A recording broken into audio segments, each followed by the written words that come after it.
Welcome to the MADLOVE Your Life Show. I'm Mary D., the Joy Catalyst, here to be your host and transformation guide.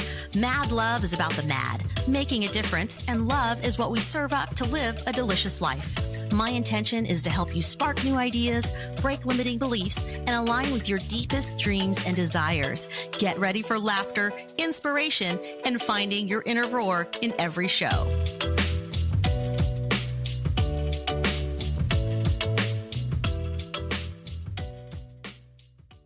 Happy October, y'all. I just returned from one of the biggest events in the industry trade show for literally events in Las Vegas. And I have to say that I am energized after seeing so many of my favorite vendors again, and my feet hurt. I averaged 25,000 steps per day, and I earned every glass of wine and every piece of chocolate. I also learned to play pickleball, and I totally get why it is all the craze. I ended up diving for this ball, and I ended up hitting the back wall, where I also managed to actually put a hole in the wall with my head. If you guys would have seen me, I bounced off it like a little rag doll. And this week I am nursing a pretty gnarly bruise on my back and the back of my arm. And I'm pretty sure there's something wrong with my ribs. I'm doing a lot of hot and cold therapy, and tomorrow I get a scan. So send some love to my rib cage if that's your jam, please. And I would appreciate it so much.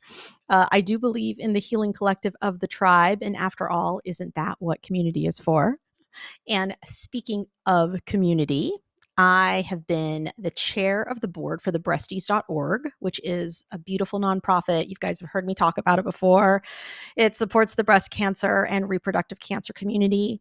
It's a relatively young community, and I've been doing that since 2020.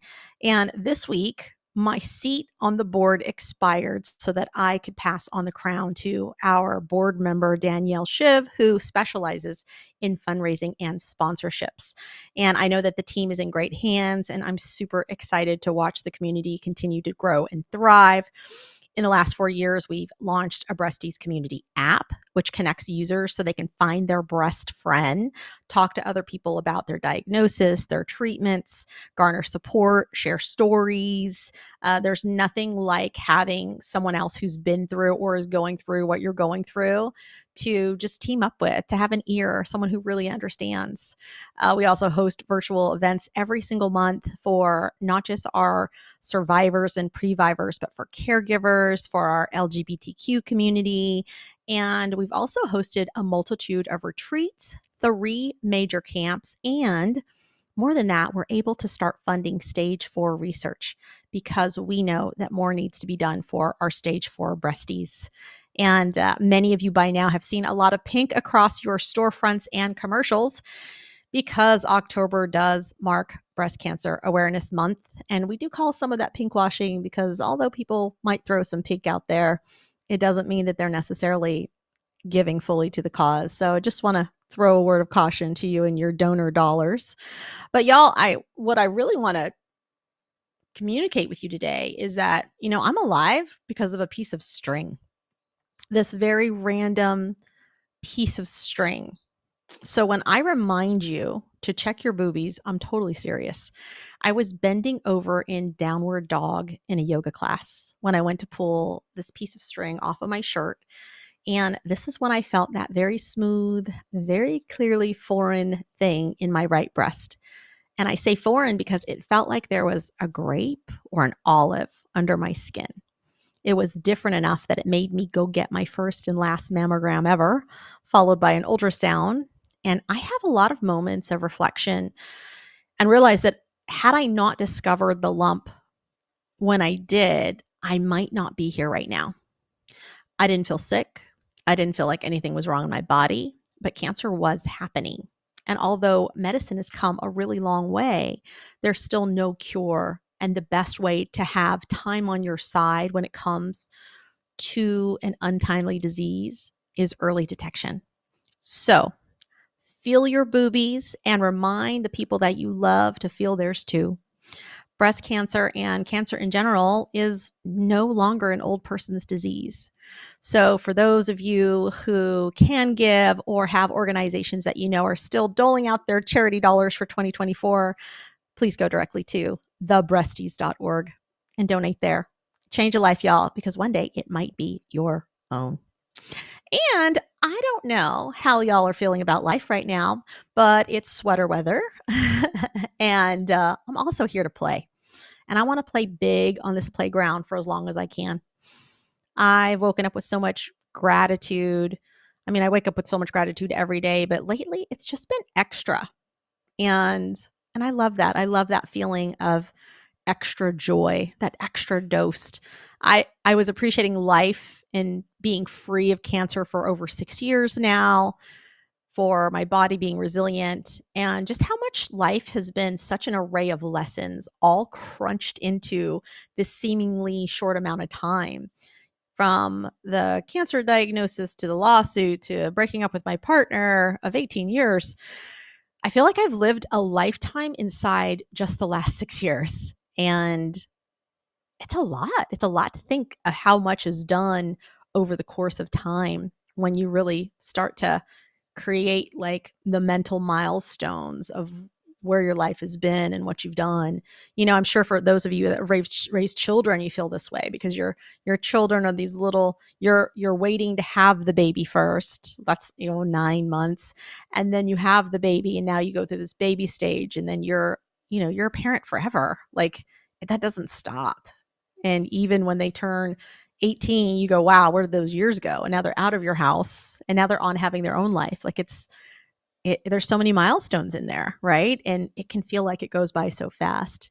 And we can live so many lifetimes within such a short span of time. I have lately been navigating dating, and I have to tell you all that there is nothing more confronting than meeting someone and discovering that you are suddenly very self-conscious about things you might have not been so self-conscious about before. So one of the initial things that I had to get over was the fact that I have a lot of scars on my body from different surgeries. And though I'm tattoo free, I sometimes think about getting a tattoo to go over those scars because those actually might be prettier than the actual scars. And I don't have nipples. I lost those in surgery when I had the double mastectomy. And one time, you guys, I was on this date, and this was a few years ago, and I'm making out with this guy. He proceeds to slip his hand in my shirt, and I knew what he was fishing around for. All right, I know. And I was chuckling a little inside. I was thinking, well, he's moving fast, but I'm going to just enjoy the moment because I knew he wasn't going to find what he was looking for. And I let it get really awkward before I stopped the makeout session and then told him, hey, you're not going to find what you're looking for. And I just remember the look on his face. So I proceeded to tell him, hey, I'm actually a breast cancer survivor. And, I don't have my nipples anymore. And this is what I cherish the most.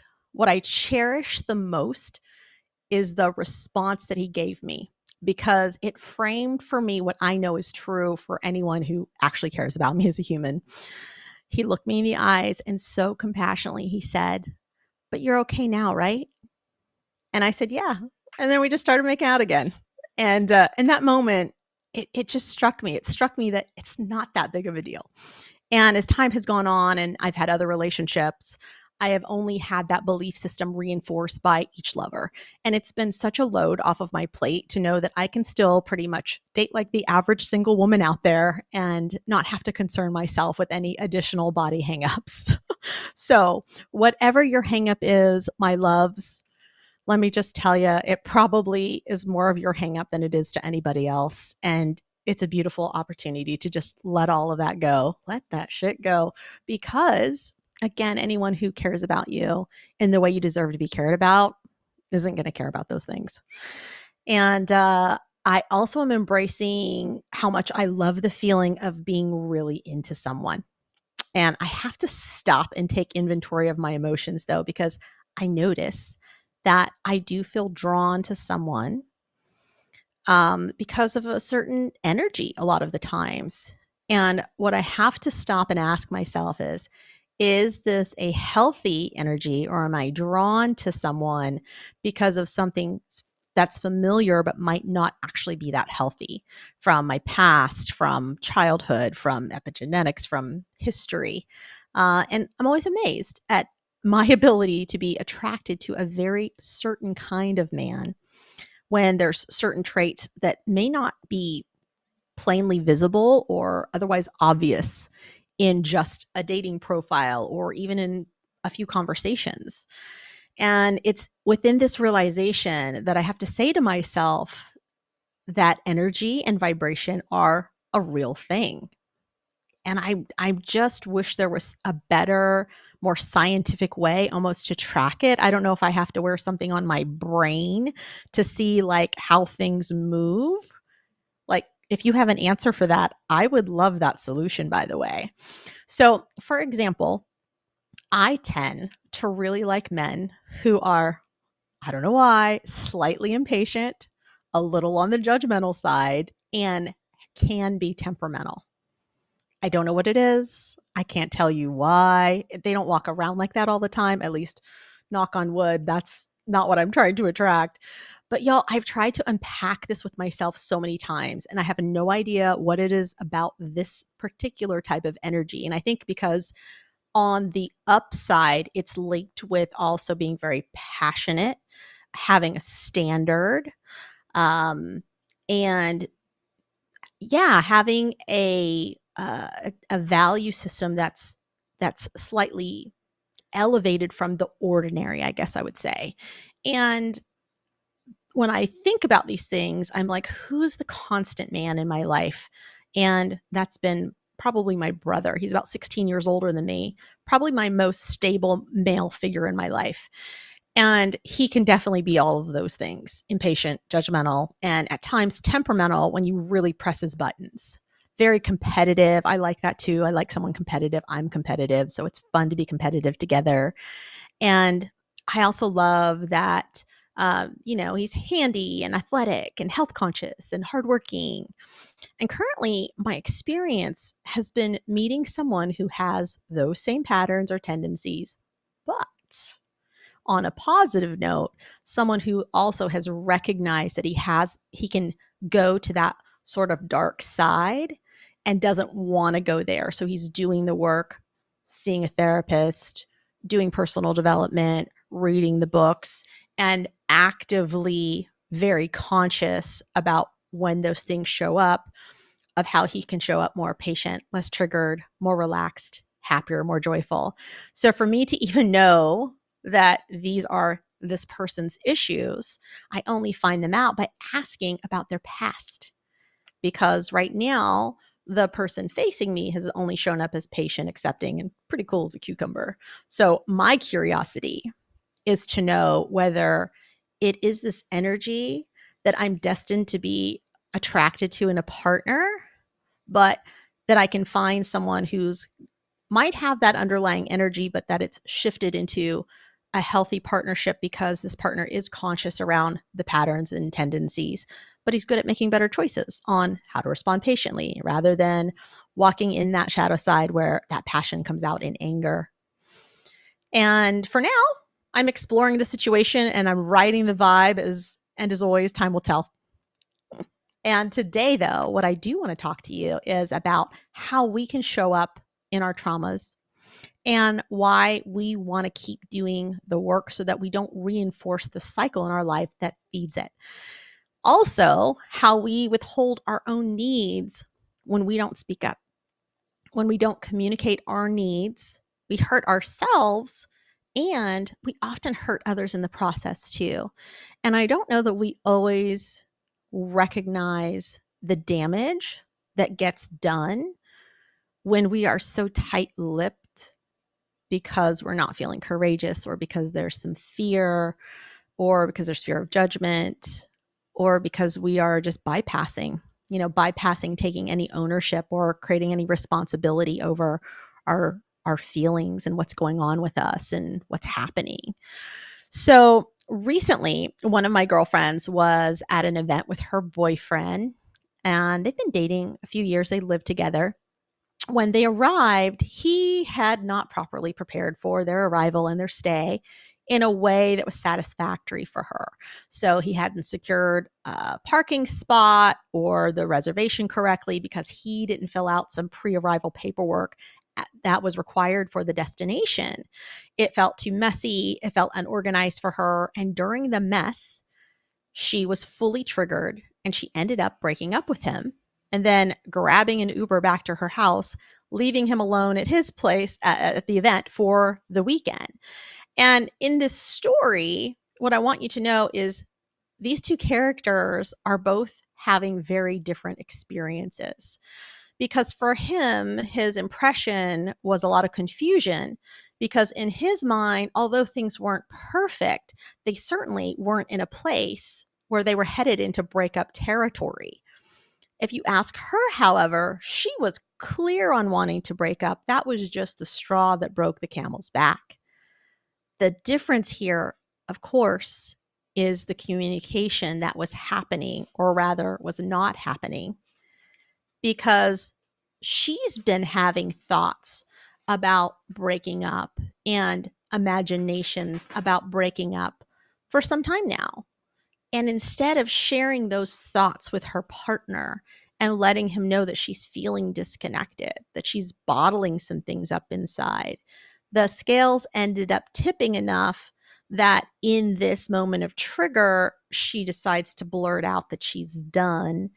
And she blames it on this particular situation when there's lots of other things that have been stacking along the way.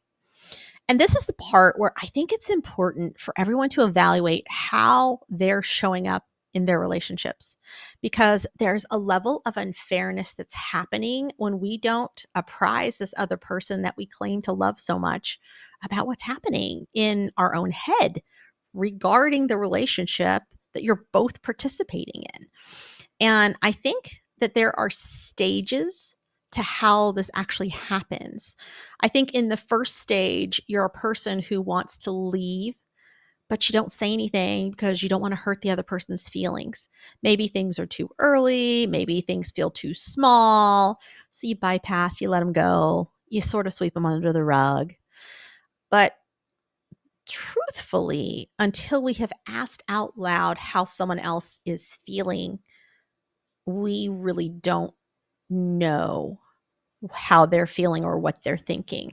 And so, in the spirit of open communication, if both parties are willing to be honest, we can actually get to a point where we both say, these are my needs. This is what I want. This is how I feel. And it doesn't always mean that it has to be a breakup conversation, right? We can also agree that, hey, teamwork, we do want to enjoy our time together, our life together. And in the spirit of that, can we solve this problem that's showing up for one of us, both of us, and work through it?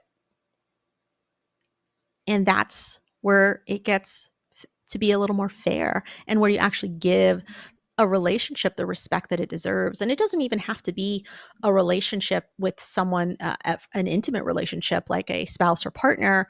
It could be your children. It could be your coworkers. It can be the people that report to you.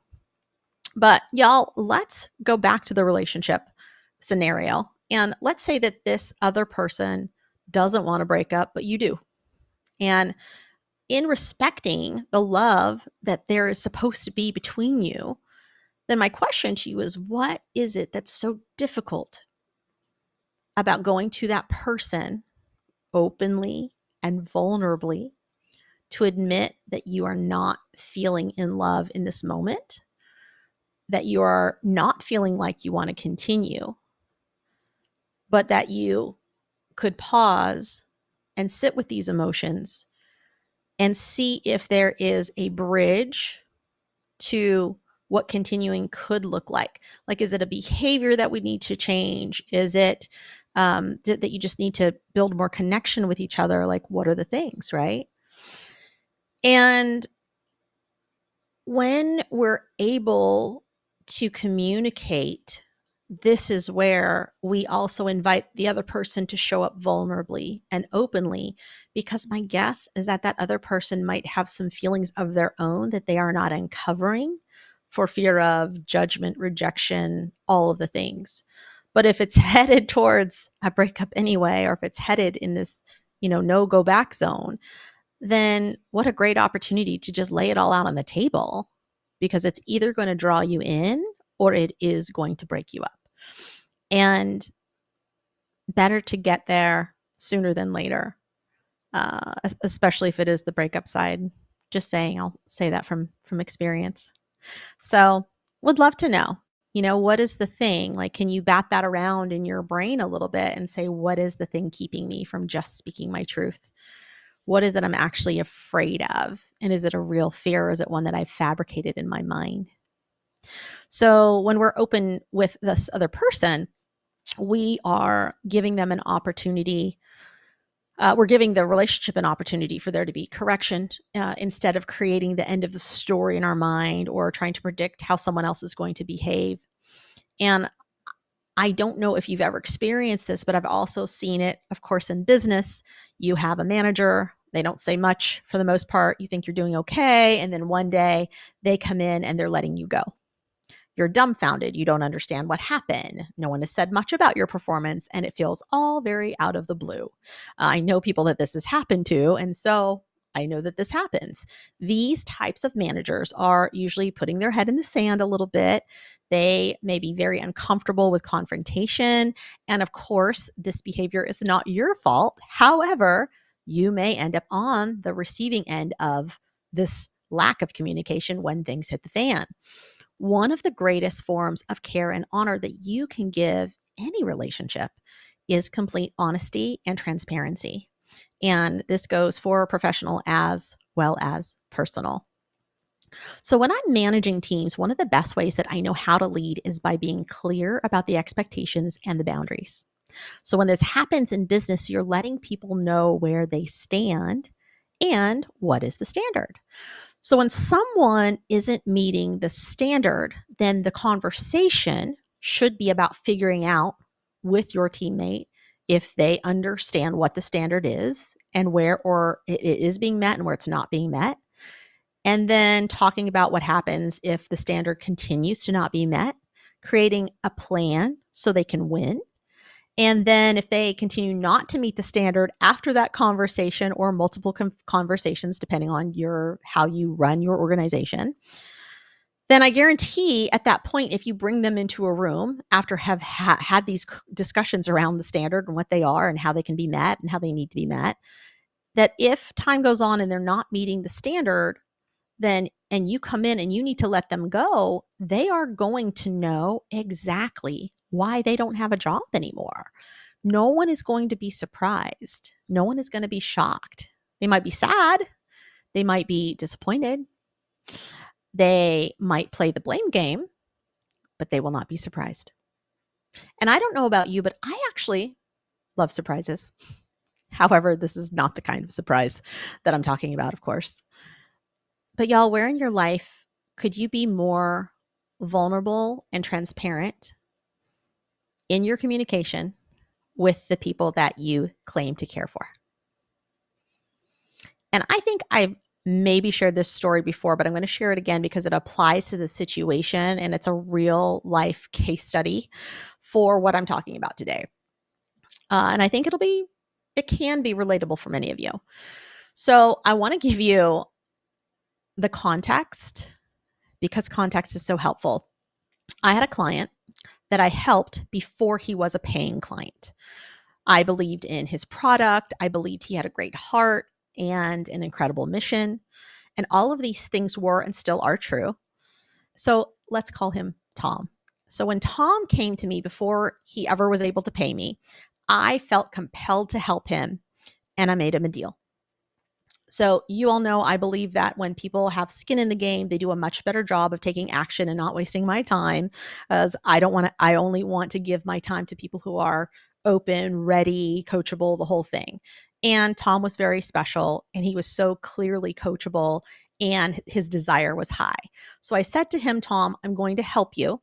And if you are actually as coachable as I think you are, one day, very soon, you will be in a position to hire me because I'm going to give you a foundation for how you can build this successfully, and then I'll come on board and help you with the rest. So Tom was very diligent. He came to me for help. We did some team building.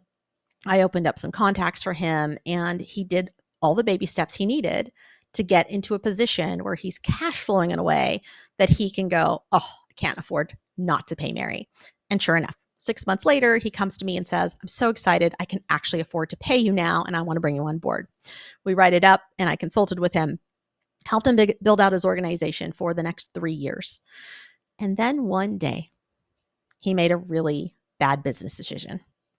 He overspent on some promotional stuff that he ended up actually not knowing what to do with. When he did this, he got into scarcity thinking. And he immediately went to, where do I cut costs? Because I've just doled out all of this cash that now I'm in the hole around, and I don't see a way out for myself in this particular moment.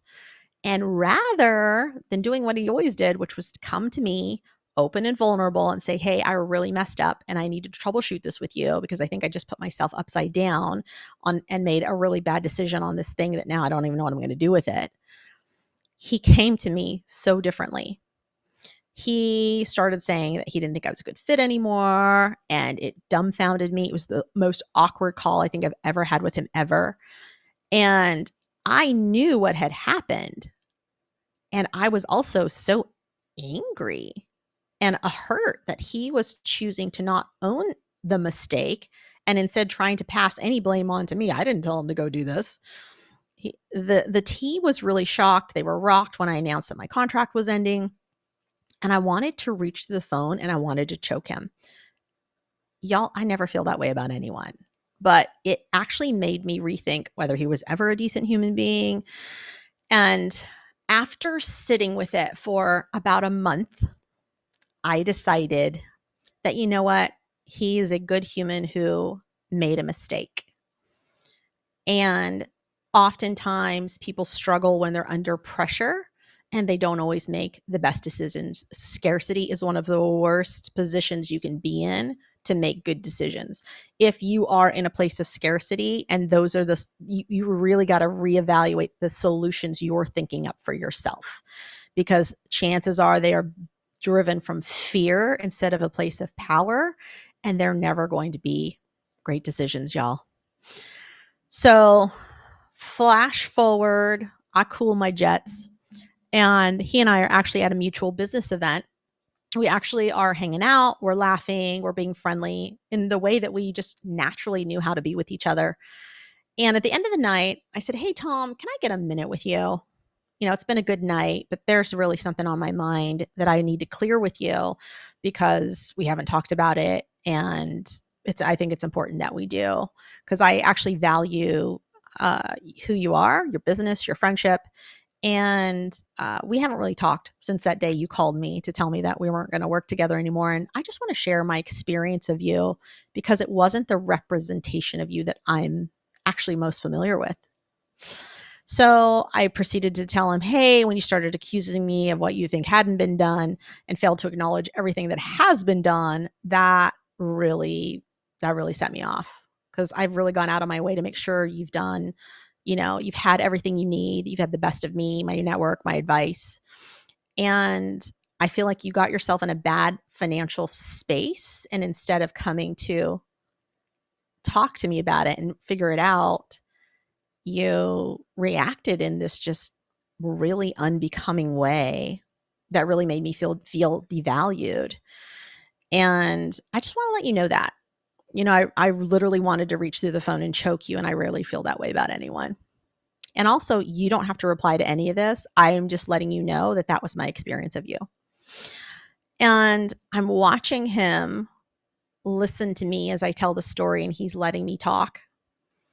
And he's like, oh man, Mary, I'm so sorry. Can I tell you that the moment we hung up the phone, I knew I should have just called you right back because everything came out wrong. And I was just in so much shame. And thank you for sharing this with me. And I'm so sorry. like you've done so much for me, and I know that you didn't need the money, and you were just like helping me and making it work. And it was just this really healing conversation that we were able to have together. Now, y'all, so many people could have just kept that to themselves. And, I could have kept it to myself. I could have seen him periodically at events, giving him the respective head nod, all the while stewing in silence around my feelings. But when you care about people in your life, it's an opportunity to build a stronger bridge instead of burning one. And some of you might say, well, there's people I really want to burn the bridge with. Well, pick your poison. Pick you pick. This is why life is full of choices and we get to make them. I myself am not trying to be a bridge burner. I really want to be a bridge builder, especially when I know that sometimes we just make bad decisions when we're in a bad place. And I really felt that that was true for him. So while I did at one point want to punch him in the face, I also reflected on all the ways that he took care of the people around him when they were sick, of how he listened attentively, how he followed instructions, and how he showed up for the people he called his friends and business associates. And I knew deep inside he really was a good human being and someone that I want in my circle, right? I want someone in my circle who does carry these really amazing values. And I love that in stating how I felt and also expecting nothing back, that what I did get was the apology and a great moment in time that only strengthened our relationship. And it was funny because not that long ago, he actually left me a voice note to tell me that I had popped into his head that morning during his meditation and that he loved me and missed me. And, it was funny because I said, this is like the validation from the universe that was sent through that voice note, reminding me that using my voice to speak my truth was the kindest thing I could ever do for both of us. So today, I want to challenge you to speak up. Who in your life do you care for, but you're avoiding having a hard conversation that you know needs to happen? Could you get the courage to write a letter to this person and read it to them if you think you're going to fumble over the words? Could you get the courage to say all of the things that you need to say? What if you got the courage to at least start? Start with one thing. What would it feel like to actually be able to say what you need to say? Would the feeling be freedom? Would the feeling be lightness? Would the feeling be alignment? Would the feeling be empowerment? If you're struggling to get clear on how to have some of these hard conversations, then I want to invite you into a way to step into leadership. And when I say step into leadership, I mean learn to have hard conversations, because you cannot lead optimally or fully or effectively if you aren't willing to have some of these hard conversations, because they will come. Oftentimes, a hard conversation now is going to help you avoid an even harder conversation later. So I want to help you get the courage to speak up now. So for those of you who could use some coaching around hard conversations, whether they're at work or in your personal life, I encourage you, connect with me. Let me help you share a framework around how to do that now, how to, find that courage and how to have the conversation. There's a contact form on the website at maryd.com, and you can schedule a call with me there, and we'll connect on exactly how you can access your inner roar to be heard and move more powerfully into conversations that will help you live a more aligned and joyful life. So with that, if you want to get in touch with us today, just check out the show notes, or you can pop down into the comment section. You're going to see all the ways to get the goods. And that is going to be today's live show. If you want more great content, y'all, I actually recorded a really good session with Judy Twee over on the MADLOVE Your Life Show YouTube channel. If that's too hard for you to recall, just go to maryd.com, and the link to the YouTube channel is there. And more information on the Mad Love that's available for you. So until next time, may abundance always walk beside you. May joy always go before you. And may love always guide you on your path. Thank you for tuning in to today's show. We air live every Wednesday at 4 p.m. Eastern Standard Time on Bold Brave TV. We hope to see you back next week. For more ways to connect with my guests, content, programs, and retreats, just head over to www.marydee.com and subscribe. That's MARYDEE.com.